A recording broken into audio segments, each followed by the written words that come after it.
কুমিল্লার দেবিদ্বারে অর্ধ লক্ষাধিক মানুষের চলাচলের একমাত্র সড়কটি দীর্ঘদিন সংস্কারের অভাবে চরম বেহাল অবস্থায় রয়েছে।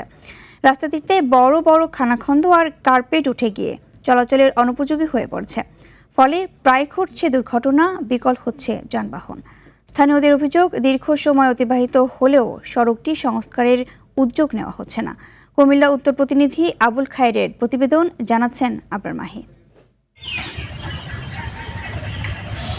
প্রত্যন্ত ২০টি গ্রামের বাসিন্দাদের জেলা এবং উপজেলা সদরে যাওয়ার একমাত্র সড়ক এটি। গত ১০ বছর ধরে উপজেলার ওয়াহেদপুর ঘোষঘর সড়কটিতে সংস্কারের ছোঁয়া লাগেনি।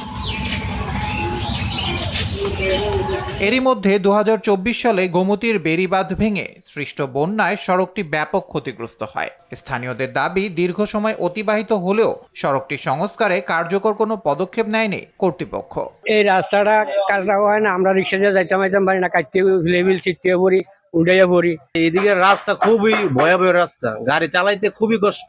রাস্তাঘাট লেগে আমরা রুগী হাসপাতালে যাইতে খুব কষ্ট হয়। 50 টাকার 100 টাকা এমন লাগে। মহিলারা চলতে পারতেছে না, গর্ভিত মহিলারা অনেক কষ্ট পাইতেছে। তার জন্য আমরা দুঃখিত যে এই সরকার থাকতে যাতে আমরা সুন্দরভাবে এই রাস্তাটা করে দেয়। সড়কটি সংস্কারে দ্রুত পদক্ষেপ নেওয়ার কথা জানান এ কর্মকর্তা। এই রাস্তাটি আমাদের বি স্ট্রং প্রজেক্ট থেকে বরাদ্দ এসেছে। আমরা খুব দ্রুতই রাস্তাটি মেজারমেন্ট করে এস্টিমেট করে পাঠাবো হেড অফিসে। এরপর রাস্তাটা অনুমোদন হলে কাজ শুরু হবে। শুধু আশ্বাস নয়, রাস্তাটি সংস্কার করে জনদুর্ভোগ লাঘব করবে কর্তৃপক্ষ, এমনটাই দাবি দেবিদ্বারবাসীর। আবরার মাহি, RTV।